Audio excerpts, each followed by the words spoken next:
खेड येथील सौ विजयलक्ष्मी मुरलीधर पेंडुरकर सभागृह सोनाराळे येथे देवज्ञ समाज विठ्ठल रखुमाई देवस्थान मंडळ खेड आणि सोनाराळे मित्र मंडळ आणि महिला मंडळ खेड यांच्या संयुक्त विद्यमानाने खेड नगर परिषद सार्वत्रिक निवडणुकीत विजय संपादन केलेल्या लोकनियुक्त नगराध्यक्षा सौ माधवी राजेश पुटाला, सौ वैभवी वैभव खेडेकर, श्री स्वप्नील पांडुरंग सैतवडेकर आणि सौ स्वप्नाली राकेश चव्हाण यांचा शाल, श्रीफळ, पुष्पगुच्छ आणि श्री गणरायाची मूर्ती भेट देऊन जाहीर सत्कार करण्यात आला आणि त्यांना पुढील कार्यकाळासाठी शुभेच्छा देण्यात आल्या। यावेळेस दैवज्ञ समाजातील सर्व मान्यवर पदाधिकारी आणि सदस्यांची उपस्थिती होती।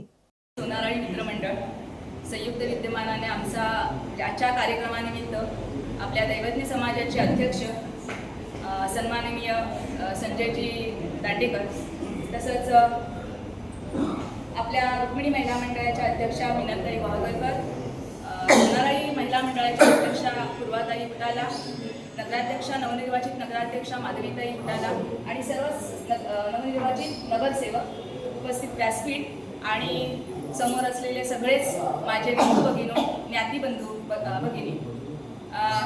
खरं तर आज वैभवजींची उपस्थिती हवी होती, काय कामानिमित्त ते बाहेर गेलेले आहेत, पण एका भारदस्त व्यक्तिमत्वाची उणीव आज इथे जाणवते। कारण ज्या सोनाराळीमध्ये ते लहानाचे मोठे झाले, त्यांचा असलेला अवखळपणा असेल, ते लहानाचे मोठे कसे झाले तुम्हाला सगळ्यांना माहिती आहे, त्यांची मस्ती, आणि तुम्ही सगळ्यांनीच म्हणजे वैभवजी जे काही बोलतील त्याला तुम्ही सगळ्यांनी शब्दप्रमाण मांडलेले आहे। आणि म्हणजे वैभवजींचा एक आदेश म्हणता येणार नाही, पण वैभवजींच्या पाठीशी तुम्ही कायम राहिला। जसं मगाशी वसंतजी पिंपळकर म्हणाले की नेहमीच 7 नंबर वॉर्ड जो आहे, या 7 नंबर वॉर्ड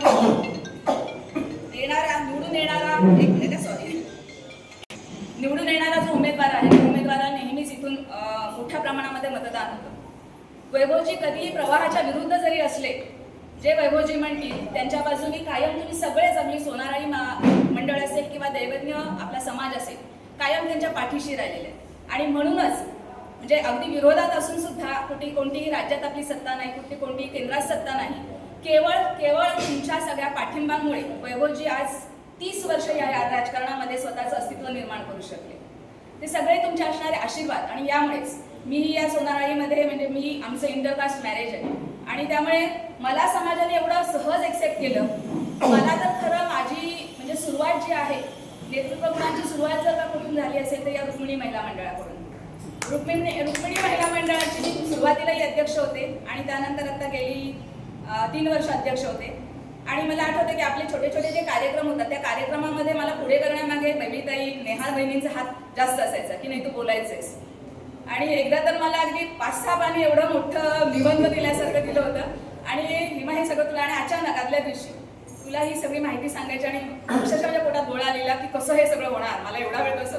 आणि कंटिन्युअस मी 11.5 मिनिटाचं ते भाषण केलं होतं, ते मला आठवतं। त्यामुळे ह्या सगळ्या गोष्टी म्हणजे मला सहज आताही काम करताना ह्या सगळ्या सवय असल्या कारणाने आणि तुमचा आशीर्वाद असल्या कारणाने ह्या सहज सगळ्या गोष्टी होत गेलेल्या आहेत। तसंच आज पूर्ण आपल्या जसं मी म्हटलं की वैभवजींवर तुमचा आशीर्वाद, तसाच माझ्यावरती देखील तुमचा कायम आशीर्वाद राहून दे। काही चुकत असेल तर नक्की हक्काने सांगा। याही पुढचं म्हणजे मी राजकारणात ज्या वेळेला आले, मला माहिती आहे की हे काम वाटतं तेवढं सोपं नाही आहे, कठीण आहे, आणि त्यातून मला नेहमी तुम्ही मार्गदर्शन करणार आहात आणि त्या गोष्टी नक्की सोप्या करून देणार। बेबीताईंनी मगाशी एक सांगितलं की आपल्या तिथे अभ्यासिका होणं गरजेचं आहे।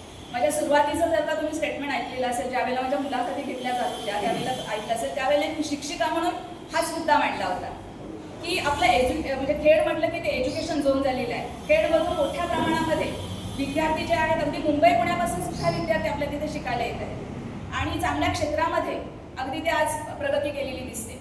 अशाच प्रकारे UPSC असेल, MPSC असेल, अशा परीक्षांमध्ये सुद्धा मुलं आपली पुढे गेली पाहिजे, कुठेतरी क्लास 1 ऑफिसर आपली मुलं झाली पाहिजेत। आणि त्या दृष्टीने खरोखर एखादा आपल्या इथं अभ्यासिका होणं गरजेचं आहे। त्या अभ्यासिकामध्ये विविध क्षेत्रातून म्हणजे ज्या काही त्यांच्या एंट्रन्स एक्झाम असतात त्यांचा अभ्यास इथे केला जाईल। काही असे गेस्ट लेक्चरर बोलवले जातील की त्यांच्या मार्गदर्शनाचा फायदा आपल्या खेडमधील असणारे जे विद्यार्थी आहेत त्या विद्यार्थ्यांना देखील होईल। आणि आपण सगळीजण कधी शिक्षण थांबत नसतं।